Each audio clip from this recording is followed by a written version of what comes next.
Super dad. But we in this thing. You are now watching Drew Boy Sports Show. I'm your host, Kyng Ralph, here with my homie and my co-host, the homie Tarrian. Was good, Brody? Man, Thanksgiving, man. I'm excited, man. Oh God, we had our Friendsgiving yesterday. Oh, for real? How was it? It was good, bro. It one of my dad's homies, his girl made tamales. Me and Julie, I made the peach cobbler. Julie made the mac.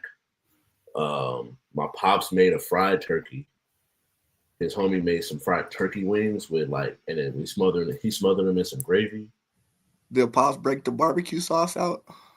Oh yeah, most definitely, most definitely. Let's That was go. fire, bro. It was That's delicious. what's up. Definitely made me realize my metabolism is slowing down because typically I was able to eat twice, and it was just like, nah. After that first plate, Bro, once you I, get older, it's yeah, downhill, bro. Like, I just ended up having the one plate and then probably like snacking here and there. But before we get started, the usuals. If you want to do a podcast like what you're watching, music video, photo shoot, call the number on the bottom of the screen, 707 Fitboxer. And if you're looking for a clean energy, no crash energy drink, go on dubby.com, w.com. Use promo code JUKJUKE for 20% off. And right now they do have hydrating drinks as well, kind of like similar like Gatorades and Primes and stuff of that such. If you're not looking for just an energy drink, but those hydrating drinks is delicious. I actually got to order me a new pack. I just got paid, so finna get them. did you get Blake Snell paid? This boy just got $182 million. 182. That's wild. Yeah, them baseball salaries. The baseball salaries is wild. And then make sure you go follow all of the socials. You can follow me at KYNGRALPH on Instagram, TikTok, Twitch, Twitch, and yeah, Twitch. I'm trying to get to 50 subscribers by the end of the year. If I can do that, whenever I hit that 50 followers mark, I'll be able to be a Twitch affiliate. So help a brother out and follow your boy. But you can follow me on TikTok, Twitch, Instagram at KYNGRALPH, add an underscore for extra Twitter. And then make sure you go follow Juke Network on Facebook, subscribe at Juke Network on YouTube, follow us at Juke Sports Show on Instagram. And for now, like and follow the He Say She Say channel on Facebook. Once we get Juke Network to 100 followers, I'll be able to swap everything over and I can go live on there as well. But let's get into it.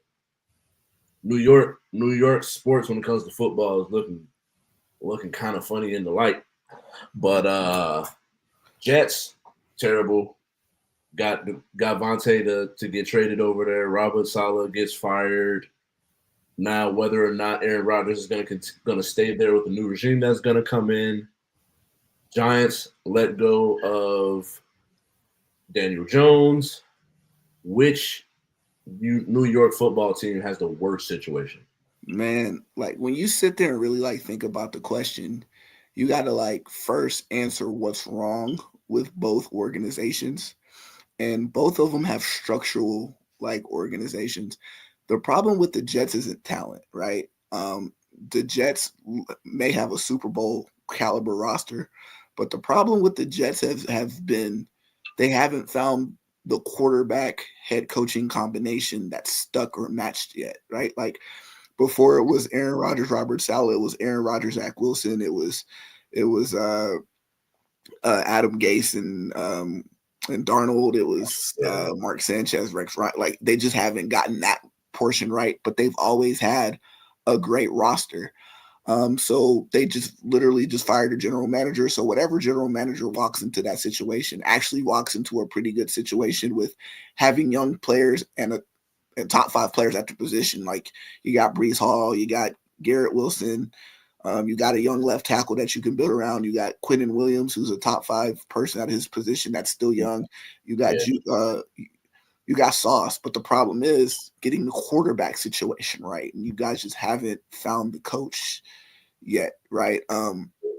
So I look at that situation, and I'm like, that's an actual fixable situation if you get that right.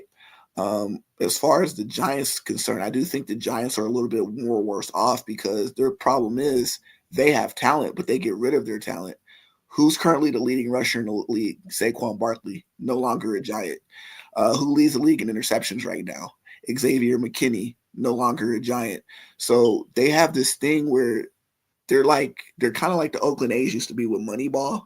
Like you don't sign your good players, but you replace them with players that are just mediocre, and you sign guys that you know are mediocre, and you give these mediocre guys bigger contracts. Like you give Devin Singletary $21 million for what? Where you could have given that to Saquon, like a culture person. And I think Saquon only made like 10 million more. So what's 10 million more? Right.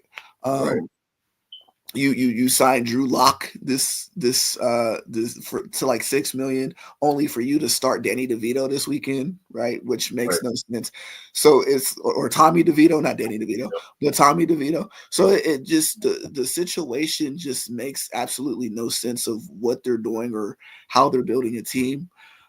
So I do think that they're a little bit more worse for wear. However, I do look at their situation, and if they continue to lose, you may see yourself getting a Shador. You may see yourself getting a Cam Ward. You could compare him with Malik Neighbors. You got the young back Tracy. So there, you do have Kayvon Thibodeau. You do have some players. So or Brian Burns. So the cupboard's not completely bare. However, if you don't build something soon enough, you're going to continue to lose good players. And the point is to keep as many good players as you possibly can. And the Giants just haven't seemed to do that. So. Yeah, man. I think it's tough, man. I think with the both teams have like the Giants, they got Dexter Lawrence, Burns, Thibodeau, all on the same defensive line. So it's like you have building pieces that as long as you get the quarterback, but that's the thing is getting the quarterback. So I think with both, like I do agree with you. I would rather have the Jets be getting hired by the Jets than to be getting hired by the Giants. But it's only if Woody can get out of his way, the owner of the Jets. Yeah. With that situation, because it's like at least the Giants at one point won some Super Bowls and were competent enough to get some Super Bowl wins. So where the Jets, I think outside of them couple good years with Rex Ryan, haven't been good in my lifetime. And they've never had a franchise quarterback. Never. Correct. So it's like whatever they do next, and I feel like unfortunately they're going to be they're not so good where their record, but the team that they have, the pride that they have, they're going to try to win football games. So they're just not going to be bad enough to get the Cam Wards or Shador. So hopefully they can just make it happen with whoever is next. I said last week that I just felt like Aaron Rodgers was a bridge quarterback where if you're not asking him to do too much but still be a veteran if he wants to be there. Now that's the thing is whether or not he wants to be there. His statement, I seen it earlier today. I feel like it's another Ben Roethlisberger, Aaron Rodgers, and Brett Favre and Green Bay type of situation where you're stuck with him unless because he's not under contract after this year, right? No, he definitely is. He's still under contract. He's still got about a year left. He did a 2-year or 3 years. But it's like it's an easy to get out of a contract though. Like you can get out of it. So I agree, man. I think that the Jets have a little bit more talent. Both of the Williams brothers, because the other one that's the linebacker, he's nice too. Yeah. Then you got the Sauce and was it DJ Reed? DJ Reed on the other side, like, and then Garrett Wilson. If you can keep Devontae, Breece Hall, and Allen, like you have pieces that I would rather walk into that situation, but I trust the owner of the Giants maybe a little bit more to get out of the way. Yeah. Than some of those mistakes that I've seen make in the past couple years, especially in the past couple of years. And so NBA's been struggling. This isn't a new thing, honestly. I do feel like this is over the last couple of years is why they tried to do the play-in in-season tournament, play-in tournaments. I feel like they've tried to do little things to tweak things to get more viewership and ratings. And how can they fix the ratings and the product? Sure. So this is going to probably be my longest portion of the show, just FYI, because I have a couple of suggestions, as a person that has been a part of the NBA before. Um, and some comments that I've been told, by some players or whatnot. So one of the things that I've been told too is like basketball is the NBA especially. Um, it's a marathon and not a sprint. So like a lot of the players don't like the 82 game format. Like the 82 game format, and a lot of fans don't like the 82 game format. And the problem with the 82 game format is when you have teams like the Philadelphia 76ers, and we had a topic on the show before about load management and like playing back to backs. Joel Embiid said he doesn't like playing back to backs. So at that point, if you have 82 games and a back to back, if I'm a fan, knowing that I'm going to be on a back to back, I'm not going to watch that game, right? So Right. eliminating back to backs, number one, would be very helpful, right? If you're not going to get rid of the 82 game format, at least get rid of the back to backs, because it's like you televise the games on back to backs and you're advertising certain players to play on a certain game on a commercial, and they're not going to play in the game. Yeah. That's false advertising, and players don't and fans don't want to watch that. So that's the first suggestion that I have, is getting rid of that. I think number two, ESPN, for example, their viewership is down 28%, right? And one of the problems I believe that ESPN as a network has is they fired all of their good NBA talent as far as like NBA countdown and stuff is concerned, and their commentators. So it's like with NFL, like you put all your money into like Troy Aikman and Joe Buck, you put all your money into Jason Kelsey, right? With the NBA, it seems like you're firing all your good analysts. Like you fired Jalen Rose, you fired Mark Jackson, you fired Jeff Van Gundy. Last year, it was a mix between JJ Redick and Doc Rivers. They left, they went to coaching. And then in your NBA countdown show, it makes no sense because you have basically three moderators up there. You have Malika Andrews, you have Stephen A. Smith, and you have Michael Wilbon. Like that's unwatchable. Like off the bat. Yeah, 100%. Like it's that's unwatchable, right? And then you have Kendrick Perkins who like makes up shit. Like he's not very good at his job. So you don't have a good NBA pregame show at all, right? So once you turn that on, it doesn't make it watchable, right? So people are going to turn that off because they don't want to watch that. And then you forget to turn back on to the NBA game, and then it's like boom. So they have tried to fix that, ESPN. They did recently just sign Inside the NBA. So that's going to help. That might help their ratings a little bit as well, right? So that's one of the issues that I think that ESPN has, is viewership. And then I think the third thing is you got to make regular season games count for something. Like I said, 82 games. They tried to make that count with the in-season tournament, and the in-season tournament doesn't make any sense. And the reason why the in-season tournament doesn't make any sense is because of last year. With the Lakers winning it, and you're a winner, the Lakers, last year, and then they get swept out of the first round. So in the playoffs when it actually mattered. So that goes to kind of show you that like the formatting of that doesn't make any sense, because the winner of the in-season tournament, it doesn't get you anything, right? So it's just like it's worthless. So hold on, let me get some water real quick. Yeah, I can see it where they just. I think that could help how like baseball did the All-Star game, where it was like who's the winner of the All-Star game got home court advantage. Yeah, I was about to get into that in the World Series. Yeah, I was about to get into that, right? So I think this should be like they should change the formatting. I like the tournament, but I don't like in-season tournament. I think the NBA playoffs should be a tournament, right? Mm-hmm. And my goddamn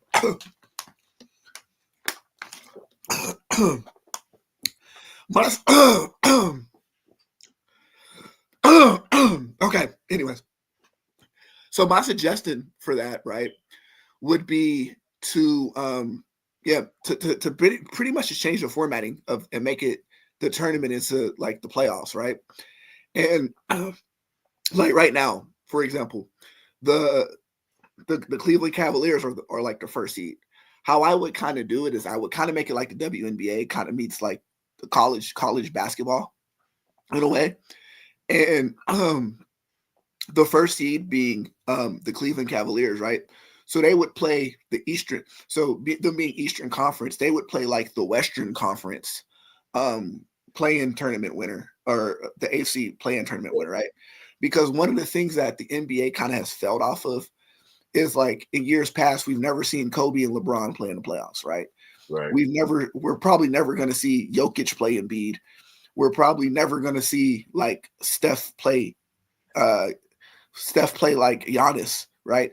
These are things that you should capitalize off of, key matchups. We're never going to get to see that in this East-West formatting, unfortunately, right?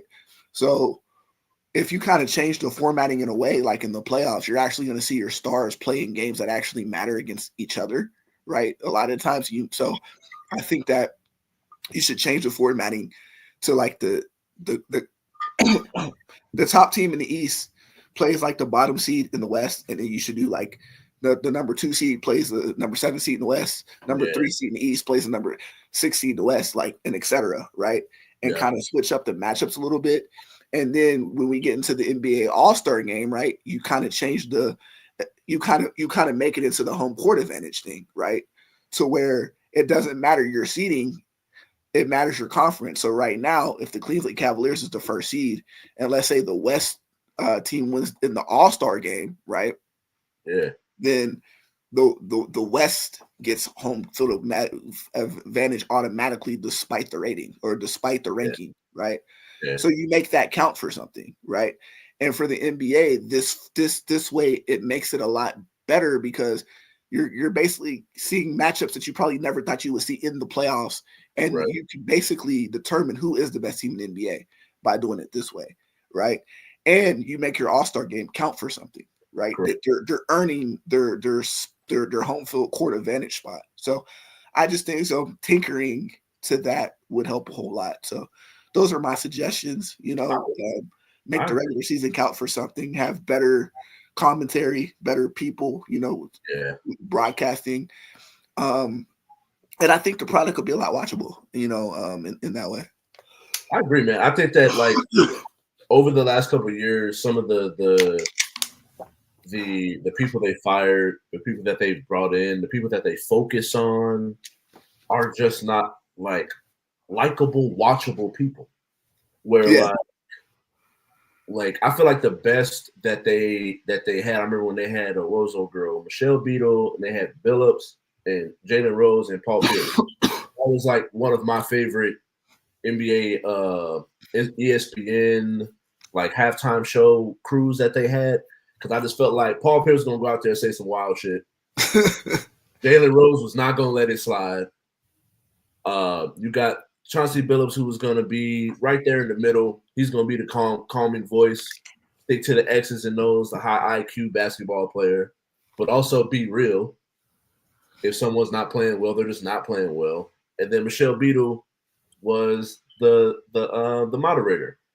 And, and so I just felt like when they got rid of certain people and they brought certain people in, it's like, this is not it. Like, I like Richard Jefferson when he's playing off of certain people, like him and Gilbert Arenas.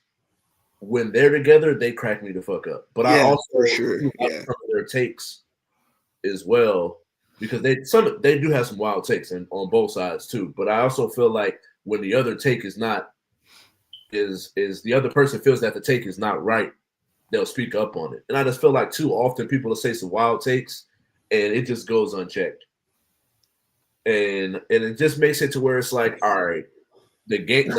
When I'm not tuning in for the game, these people are boring, and they got some wild ass takes, and there's a lot of narratives that are supposed to be being pushed and media driven narratives that we just don't like. Then when we watch the game, niggas ain't trying.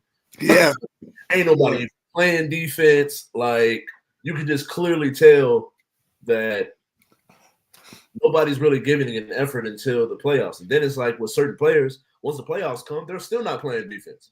And so it's just one of those things to make everything watchable. I do agree with you. I do think that they need to make it to where I think just do top 16 teams get into the playoffs regardless of Eastern Conference or Western Conference. I think that they should probably at least go like a game every other day. Yeah. If you play on Monday, you're not playing Tuesday. The closest you'll play is Wednesday. And then make that where whoever wins East or West makes that they get. I think that they should just you get home court all the way through the playoffs. So if you're in the West and you win and you happen to play an East Coast team or Eastern Conference team, regardless of it being the finals or not, you got or whatever. Yeah, that's what I was saying. Make the NBA All-Star game count for that, right? Yeah. And I feel like all of those things will end up leading to where they count and people want to play and they end up meaning something in the end if you want to win. Yeah. And so I think that it's the sport of basketball is still popular because it's so much of through social media, streaming and YouTube, like it's still a popular sport. Yeah. It's just making it to where it's like good basketball is being played. Yeah, and real quick too, it runs up against a lot of competition too. Like you run up against NFL, you're running up against college football, and then you're running up against college basketball. And you see with college football now, you're getting to the college football playoff. So you're definitely not beating them in ratings. You're definitely not going to beat the NFL in ratings. No. And you're definitely, not going to beat the NCAA tournament March Madness in ratings. So the only time when basketball really stands alone and has its time to shine is probably in April, right? During the playoffs. So that becomes a whole problem in itself. So you got to make it more digestible for fans to watch. And so you alluded to Saquon joining the Eagles, leaving the Giants, got the Eagles playing really good football. He's coming off of a 300 all-purpose yard game. But leads me to the question, because I honestly feel like it's only two teams, Eagles or Lions. Who is the best team in the NFC? I think for me, I can rely on the Eagles a little bit more because the Eagles have experience, right? They've actually been to the Super Bowl before. The Lions, although they're a tough team and I love the Lions, I can't stand Dan Campbell. I think that Dan Campbell puts them in stupid ass situations that they don't need to be in. Yeah. Like the example this past Sunday, your team is up 24-6, right? You're in field goal position. You go for it on fourth and one. You run in the middle. You get stopped, and then you put the Colts in the position to score. Like earlier in the season, Minnesota Vikings, you call a fake punt and then you don't get it, and then the Vikings score the next play. Like you still do stupid things, and like I don't trust your decision making when the game is on the line. Like you single-handedly, like the city of Detroit. The entire city of Detroit owes you a fade because literally it's your fault why they didn't go to the Super Bowl last year. Like literally it's your fault.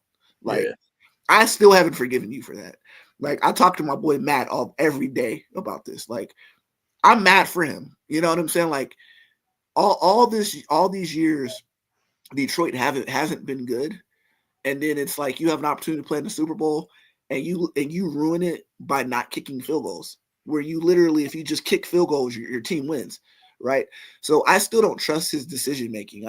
And I also think that Detroit's window of opportunity is closing because if they were to lose Aaron Glenn and they were to lose Ben Johnson, I don't think that Dan Campbell has what it takes to get them back. I just don't. Yeah. I think he's as good as his assistant coaches. Yeah. So I'm not like the thing that pisses me off about the media, how they cover Dan Campbell. It's you were on the Chargers coach for doing the same thing, but you let Dan Campbell slide. It's like, I'm not letting him slide. So based off of his decision making, I have to go Eagles just because I trust the Eagles more. And I think that the Eagles, they're getting better and better and better and better and better. And the Eagles know who their best players are, and they get their best players the ball. And it's simple. Let's play good defense. Let's stop them. Let's run the ball. And it's pretty simple with the Lions too. But then there's that variable of fourth down. There's that variable of things that I just don't trust with the Lions. And I trust the Eagles a little bit more than I do the Lions. And it's not that I don't think the Lions are good. I just can't stand Dan Campbell. Dan Campbell's a dickhead. So yeah, I see both sides, man. I think for me, why I would go Lions is just the consistency that they've had all year. Like earlier at one point this year, we were questioning Sirianni, questioning the Eagles, whether or not they were going to be able to get to the Super Bowl, and now they're hitting the stride. Where like the Lions, I don't know, man. I feel like the if Dan Campbell can get out his own way, Yep. there is no reason why they shouldn't be in the Super Bowl. But also, so for the sake of the question, since you picked the Eagles, I am going to go Lions. Though I think that they're two-headed monster at running back. Gibbs, Montgomery, St. Brown, and his ability to move all over the line of scrimmage. Defense has. That's where, if I was to compare the teams, I feel like the Eagles do have a better defense. And so, but for the sake of like just matching up, I feel like where over the last couple of years, I've liked Jared Goff. I'd probably say over the last 3 years, I like Jared Goff a little bit more because I just genuinely know what I'm getting out of him. Where with Jalen Hurts, he has these immaculate games, and then he has these games where it's like, bro, what are we doing? To play devil's advocate, Jared Goff literally just had a sucker versus the Texans. Yeah, he did. Yeah, he did. He did. But the one thing that I was I forget what show I was watching, but they were talking about like MVP votings, and they were talking about how Lamar had a bad game against the Steelers. It was like, well, Jared Goff threw 5 picks and he still found a way to win. And so I'm just like little stuff like that is like when in a game which they definitely should have got whooped, it shouldn't have been close at all for them to be able to get a victory. In that, it's just, which is going to lead to the next question. But for me, I just feel like this is a year that I do agree with you though. I think this is not their last opportunity, but if there's as good an opportunity for them to get a chance to get into the Super Bowl is this year. Because your offensive coordinator and your defensive coordinator, there's no way you go another year with keeping both of them. And so I alluded to it with the Texans and Cj Stroud struggling this year. We talked about a sophomore slump going into the year. What's wrong with CJ? I think number one, it's like you're not flying under the radar this year like you did last year, right? Like a lot of teams didn't know what the Texans were going to be last year, and now we know how good they are. It's like now that's the game you circle on your schedule. You're like, we're gonna, give you guys, work. Yeah. That's one of those things. I think the second thing is like it's been kind of a revolving door this year with wide receivers. Stephon Diggs gets hurt towards ACL. He's out for the year. He's went some time without Nico Collins, 4 games without Nico Collins. So you're essentially going in there with some a lot of backups. That was one thing. I think the second thing is I don't know how much you trust that offensive line because that offensive line hasn't been great. And again, like I said, you're not flying under people's radar. So it's like you kind of see certain weaknesses of that offensive line. So you're sending extra pressure on one side and he's not dealing with the pressure, because last year it's like you don't know what he was capable of. Now this year that you do, it's like, all right, we're coming to knock this dude's block off. So I think a combination of that, and I think a combination of injuries that kind of hamstruck his team has really equaled his struggles. Or what are the reasons for his struggles, I should say. I agree, man. I think that injuries is a major thing. I think when you really think about it, like, losing Stephon Diggs is like a big deal because of how good he is. But also when you lose Nico, and then even like Tank, even Tank's missed a game or two. Yeah. This year. And it's like those are your main guys from last year that you created a bond with and chemistry with. So like as much as Stephon Diggs and losing him has been a big deal because of his talent, it's not like he had that rapport and chemistry with him. So now it's like my 2 main guys have missed. I think what did Nico miss, like 3-4 games? 4. He was on IR. And then now that he's back, maybe he starts to hit a little bit of uptick, but losing to the Texans, And there was moments where Will Levis was doing Will Levis-like things, and you still aren't able to get the victory. Then, like we mentioned, the Lions, you get 5 picks, and you still don't. You're not able to find a way to cash those in to be able to create where it should have been a blowout. You throw 5 picks. He did some stuff I've only seen on Madden, where you could throw 5 picks and still win the game. Yeah. And so I do agree, man. I think that the injuries, and then just even looking at like the injury list from like people that were going into the game being questionable or whether or not they missed the game, it's like Lassiter, Stingley, Autry, Will Anderson are all people that were questionable or did or weren't going to play. And that's the thing. It's like on one side you have injury, the injury bug is hitting both sides, and then it's just one of those things where you're also on people's radar as well. So it sucks to see. I do personally feel like he'll be able to turn it around and get it together, but it is definitely one of those things where he's definitely having a sophomore slump for whatever reason it is. And so last night, Ravens played the Chargers, and it was pretty much the game went how I went into it thinking that it would go. I think that I'm actually really surprised at some of the play calling from Greg Roman. But also when it comes down to it, as good as Justin Herbert is of throwing the football, when they play, like if you go and you look at Bateman, a couple of those Bateman catches, them Zay Flowers catches, contested catches is a major thing when it comes to the Ravens and what their ability to do. Really, all of the good teams, the AJ Browns, the Chiefs getting D Hop, like when you have quality wide receivers, they can make those contesting catches. Meanwhile, Justin Herbert got Quentin Johnson wide open, and he left his hands at the house. Yep. And so, to me, was this a bad sign? I'm going to say yes, it was definitely a bad sign because I feel like we're as good as they're playing this year, there's a ceiling on it that I just don't. I definitely will see them getting into the playoffs, winning a wild card spot, but I just don't see them going far in the playoffs. And that's why, for me, I'm going to say it's a bad sign. I'm gonna agree with you, but that's why I'm gonna say no because they didn't really have high expectations to begin with. So it's like it can't really be a bad sign if we didn't expect this from them to begin with, right? So I think that they arrived a little bit earlier than what we thought they would. Same with the Broncos, right? They're just here, right? And we didn't expect them to be that good based off of just the talent disparity.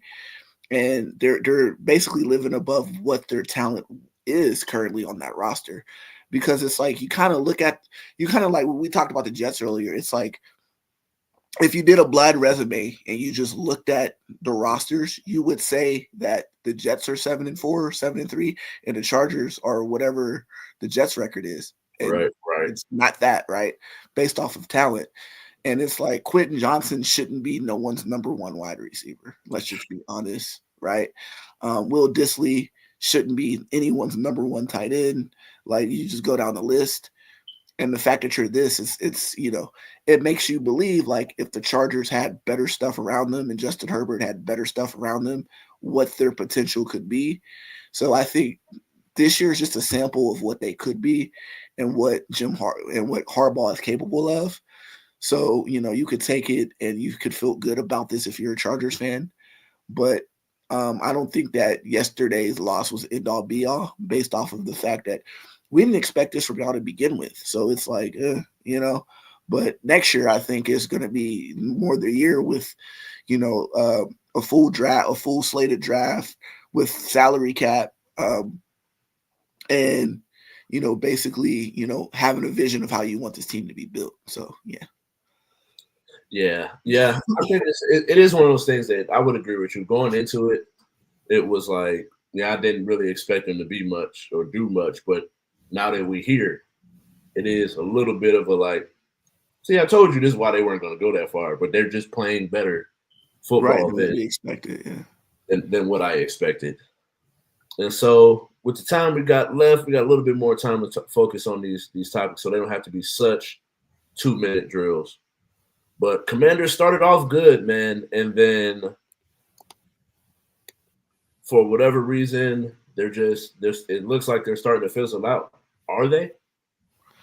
Again, they're another team that arrived too early, right? And I think that the expectations for the Commanders wasn't really that high to begin with. Correct. And like you're basically on the offensive side of the ball, Jaden Daniels, Brian Robinson, Terry McLaurin, and then who else you can find on a week-to-week basis that you can kind of just chip away. They're a desperate need of a number 2 receiver, obviously.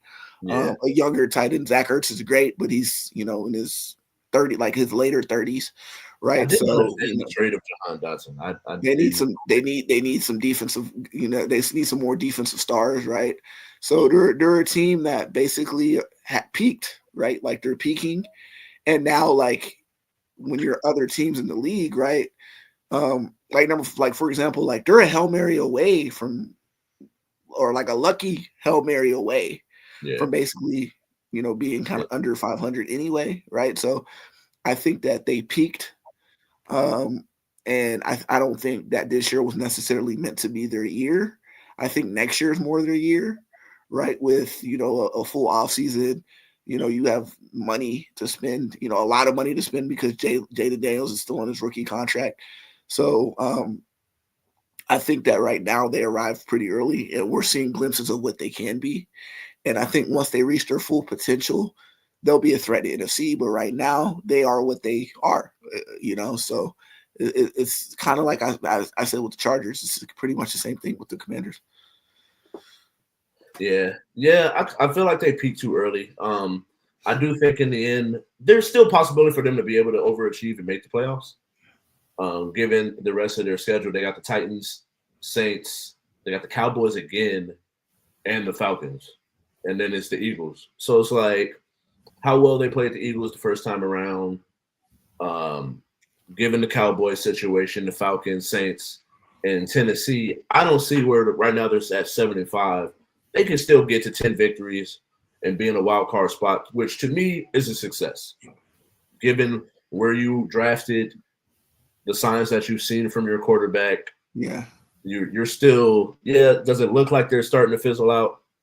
It does. But at the end of the day, given where you started to where you are now, this season is already a success in my book. You found your quarterback of the future. Yeah. You got Terry McLaurin.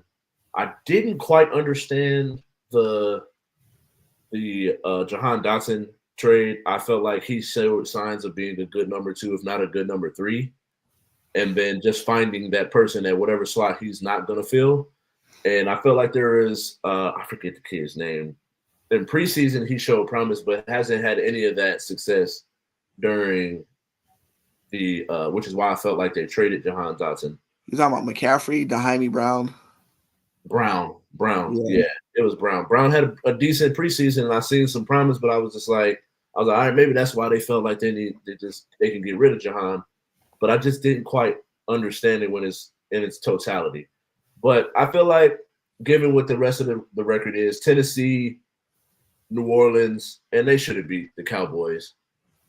I feel like they can not easily because they still get paid to they get paid to get out there and produce victories anyway. So, but at the end of the day, I do feel like they are fizzling out. But this year was a success, regardless of how the rest of the season finishes out. And then, so the Browns on a very snowy night come up with a victory against the Steelers on Thursday night. Myles Garrett had a very dominant performance. Says he is the number 1 in terms of edge rushers because TJ Watt is on the other side. Do you agree with him? I mean, I tend to, but I think that TJ Watt, I think he's doing it on a winning team. Yeah. And it just hits different and looks different when you're winning, right? Like, I want to go with our dude, Max, but Max is doing it on a losing team, and it really doesn't matter. Right. Because it's like he's interrupting games that are pretty much out of hand anyway. Yeah. And Myles Garrett last year, like when they're winning, it looks different.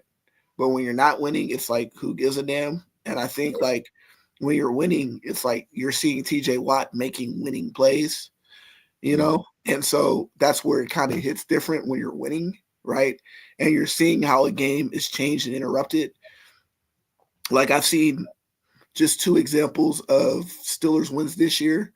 You know, the Raiders game, the 2 punch strips came in a win. You look at the Giants game on Monday Night Football where he had the game sealing fumble.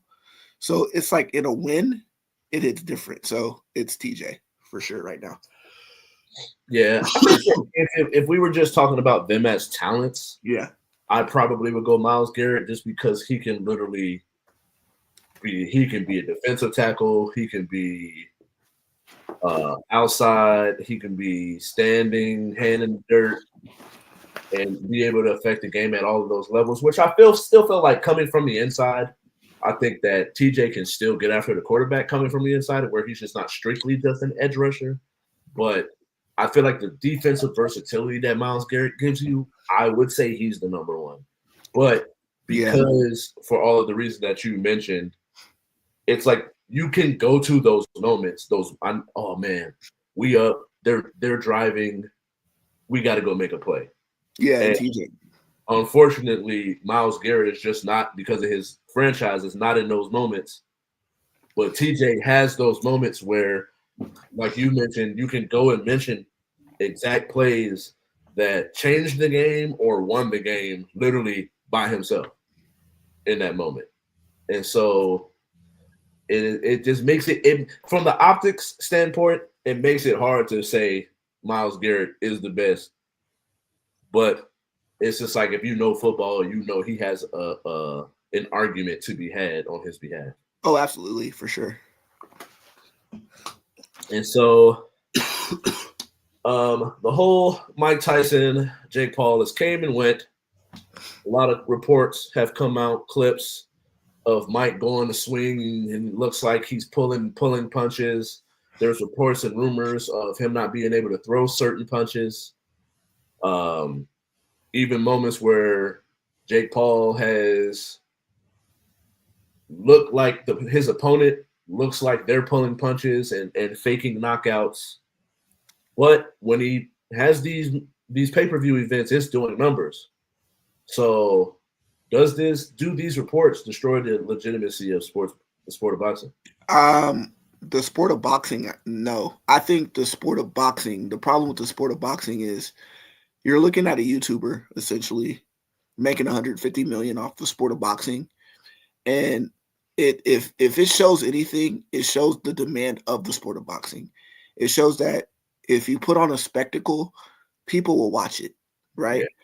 Yeah. And it calls out certain fights that need to happen, right? It calls out the people like Canelo who don't want to fight David Benavidez, right? It calls out Tank and Shakur for not wanting to fight each other. It calls out, these certain money, like fights that would be draws otherwise, right? Because you're seeing what it is. I think that hurts the legitimacy of boxing more than anything, because it's like there's fights that you could be made and money that could be made, but you're choosing to fight, like people that, boxing people just like fights that just aren't interesting, right? And I think that hurts the sport more than anything. But if these reports hurt anything, it's more so it hurts Jake Paul's legitimacy of wanting to be an actual boxer, right? Because Jake to me, it's hard to say that he's a flash in the pan because of how much money he's making off the sport. But at the same time, we're not taking you serious when you say that you can fight Canelo and beat Canelo, or that you want to be a world champion, because these aren't you're not facing world champion level competition, and you're not doing world champion level things. Like a world champion can take a body shot. And if you don't want to take a body shot, then it hurts your chance of being legitimate. Like if you don't want to take a body shot from a 58-year-old, you're trying to tell me you could take a body shot from Canelo Alvarez. Like, come on, make that shit make sense. So I think it hurts his claim of being a world champion more than it hurts the sport of boxing. If that hurts anything. But I think that world boxing, the sport of boxing, is hampered by its champions not wanting to fight each other. Yeah, I agree, man. We've gone back and forth on this. We've had this as a topic multiple times when it comes to people not fighting the best. And I think you made a good point when it comes to if people didn't like boxing, he wouldn't sell well. So Right. it does show that if you put a fight up that is worth watching, people will watch it. But it's just a matter of you have two guys in multiple divisions, and probably multiple guys in a certain division that are saying they're the best. Nobody can fuck with them. But then they don't want to fight nobody. They'd rather fight. Like if there's if there's people in the top four, they'll fight the person at 6 or 7 before they fight someone that's second, third, or fourth in that division. And that's the part for me that's this. As a person that grew up watching boxing, I can sit here and I can go through all these lists of names of people that I just genuinely enjoyed watching and different styles of fights too. That you can get the Tank, you can have Tank, Shakur, Haney, Teofimo Lopez. Like I love watching him. I feel like he doesn't get some of the love that he deserves when it comes to putting his name in and being a very worthy opponent of some of those people that I named. And so I just feel like this sport of boxing, man, it hates to see it where it's gotten to where the fights that when it comes to UFC, Dana does a pretty good job of 9 times out of 10, those fights that we want to see are happening. Now, whether or not they're getting the money for it on the way that they should deserve to get their money is a whole nother conversation in itself. But at least we're getting in the UFC, we're getting to see the fights that we want to see. Where boxing, it's a thirst for it. That's why Jake Paul is able to make and do numbers off of these pay-per-view sales. Facts. Yeah. And so, but also Netflix, get it together. If you're gonna try to do this shit again, get it together. Yeah. I was watching that fight for 2 hours, or watching that card for 2 hours, and then the fight happened. They kicked me off, and it crashes. I'm just like, bro, what the? I've been watching this shit for 2 hours. Ain't had an issue, and then the Jake Paul and Mike Tyson fight happens, and everything just goes to shit. To the point where I had to look up Crack Stream in order to be able to watch the first 2 rounds. And so I thought it was over. I really did. I thought it was just gonna go by the wayside. Drake took his L. Kendrick releases his album. We get ready for Super Bowl and music to come. And then Drake decided, you know what? I'm going to HR. And he is not that he's suing K-Dot. He's suing his record label for feeling like, because I believe him and Kendrick share the same record label, and feeling like they picked Kendrick and are helping him in a way where they're suppressing his music to uplift Kendrick's song in which he was calling him a pedophile. Me personally, before we get into it, I feel like as a person who does roast people, I feel like it's more about when you're roasting, there's a slight exaggeration that you do to sell the point in the joke in which you're trying to make, which I don't believe that he's genuinely calling Drake a pedophile. I believe that you're 38 years old dating 21-year-olds. That's pedophile-ish in a way in which I'm roasting you and driving home the point that you like young women. Not to the point where I think you fuck teenagers and little girls and things of that much. But to get back to the point, Drake, how did we get here? Has anybody ever been sued in a beef? Like that was sometimes you gotta pop out and sue niggas, bro.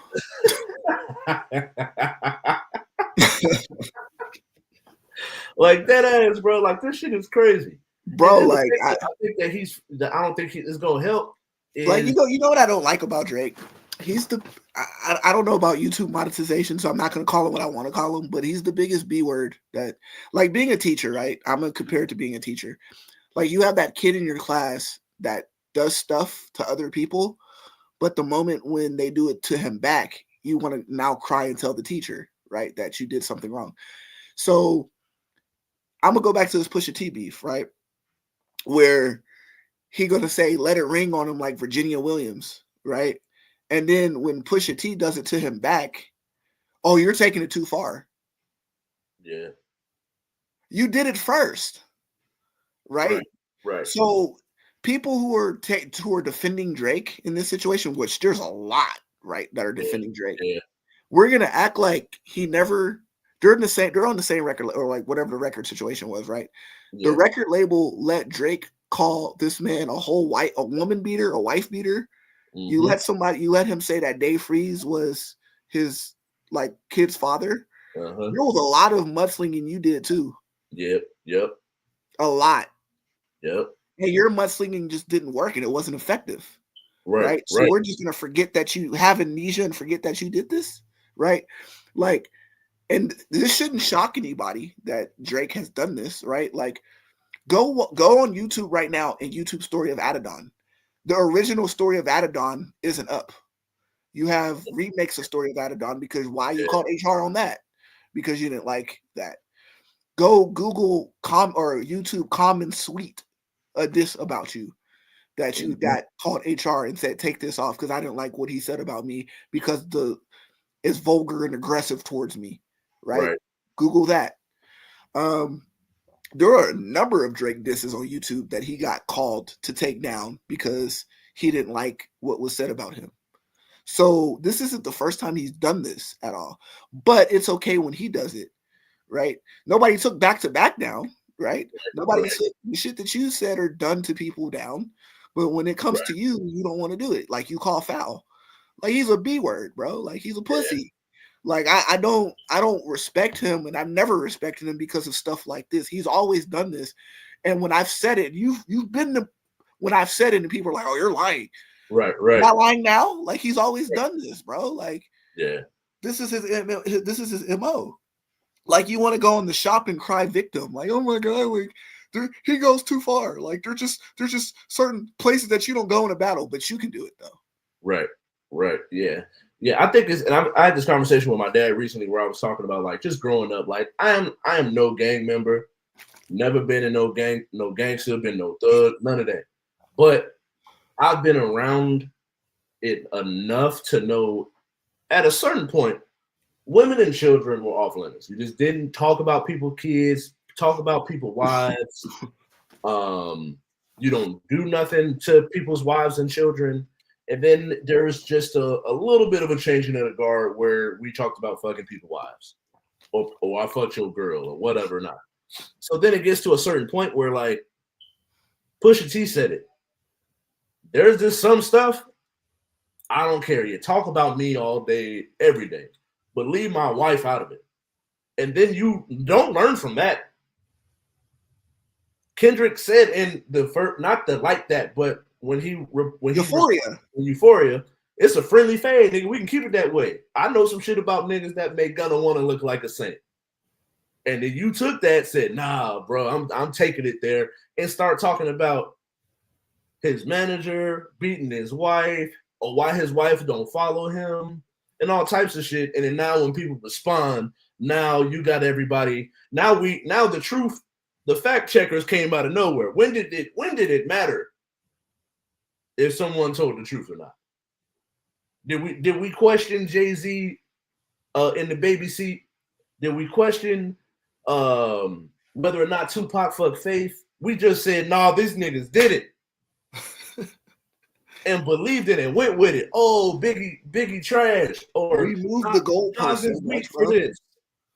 Now all of a sudden we care whether or not Kendrick was telling the truth and whether or not Drake is a pedophile or the people that's around him. And I still see people saying, "Oh, where's this daughter at?" And it's like, bro, give it up, let it go. Where's the Maury DNA test about Dave Freeze being his kid? Right. People ignore that part too. We're ignoring that part, right? Yeah, they ignored that part too. That Drake was telling lies too. So that's what I'm saying. Like we moved the goalpost to like support this beige, wheat thin complected ass nigga, bro. Like it baffles me that like where we're at. Like he does the same thing, right? It's real funny until it happens to you. And then when it happens to you, you want to call HR and it's just so disrespectful. There's just places that you just don't go. Like, come on, bro. Like, nah. And then like this, the last part, to stick to the topic. Like, I don't understand all these people, because even like the homie Tom, I seen him talking about bots and stuff like that. Like he's agreeing that Kendrick used bots. If you've been outside, all of these Kendrick songs that were during this disc that are like the major ones that are on Billboard, they're getting played if you're outside. If you go to enough kickbacks, you kick it with enough homies, you go to it. I work inside of a nightclub on a block with 3 or 4 nightclubs on it. So I know that these songs are getting played. So I'm not gonna believe it. They got to show me some real proof of it for me to believe it. And then not only that, to your point, the Aces use that as their pregame warm-up song, right? All these different athletics teams are using this beat, right? But in order for you to jump to the bot situation, there's something that you had to know about your record label that made me think, or makes you think that they've done this. Nigga, haven't they not done that to you? Right. So if you just automatically just jump to that, to the bots thing, that means that they inflated your record sales too. Right. So there's gonna be some. If you're gonna kick the hornet's nest, it might sting you too. Right. They might come out and say, "Yo, Drake, we did this to you with X, Y, and Z songs. We're gonna find out the truth. So go ahead and do it, right? If you want to play ball, because they probably did it to you too. Like when it comes to bots, because your popularity ain't been what it's been. Like you've been looking shaky since the Pusha T thing, bro. You've been looking shaky. So they probably inflated your views too a little bit with the bots thing. I'm just saying, definitely. You know, it's definitely, because especially since the beef, he's definitely like, where before it was like, oh, you got that Drake stimulus package. He dropped a song with Sexy Red, didn't sell. The shit he did with his name was Carnage, but now he's a house DJ. That shit was cool, it low key flop. It didn't really do that well. And so it's like other songs that he's put out in this last 6 months that they're not doing as well as they went on a whole entire rant on Joe Budden, like wrote this nigga an angry love letter saying, "How dare you? I was your biggest fan and you hate my album."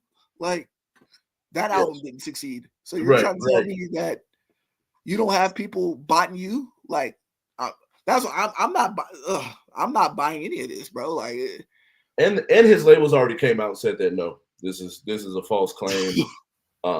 Show us proof, because this is not something that we do. We do not boost the numbers of artists, or do we suppress artists to make sure that they don't sell. If the music not hitting, it's just not hitting. It is what it is. But we got to get up out of here, y'all. Thank you all for watching. I appreciate you for pulling up, Brody. But like we do every time, if you want to do a podcast like what you're watching, photo shoot, music video, call the number on the bottom of the screen, 707 Fitboxer. Make sure, if you want you a jitterless, clean energy, no crash energy drink, and we just started doing Hydra packs or hydrating beverages such as like Primes, Gatorades, things of that such. Go on w.com, dubby.com, use promo code JUK for 20% off. And make sure you go follow us, follow me at Kyng Ralph, TikTok, Twitch, Instagram. On Twitch, I'm trying to get to 50 followers by the end of the year. Once I hit that mark, I'll become a Twitch affiliate, help a brother out. As well as Juke Network. You can find us, subscribe on YouTube, follow us on Facebook. Follow the Facebook page. Once we get to 100 followers on there, I can take everything from the He Say, She Say channel, switch it all over to the Juke Network, and I'll be going live from there. And then follow us at Juke Sports Show on Instagram. But go Knights. We came back from 3-0 yesterday, winning a shootout. So, and it was on the road. We've been struggling on the road. Struggling on the road. But we appreciate y'all for coming. We out of here. Peace.